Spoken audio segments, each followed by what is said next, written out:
A, E, I, O, A. A, E, I, O, A.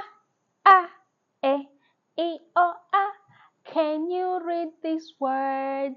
Good.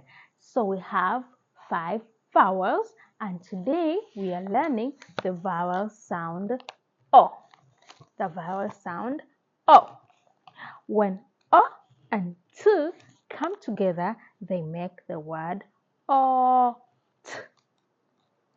O, T.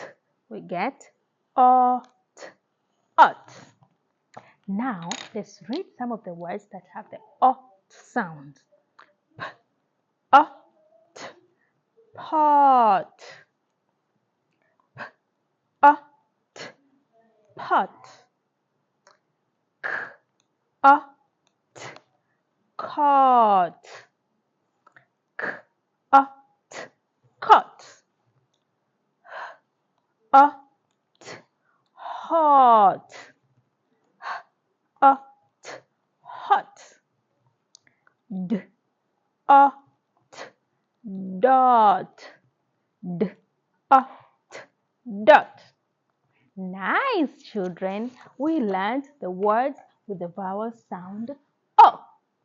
I'm sure you're going to practice these words and learn them so that they can stay in your big brains and so that they can become very, very stronger.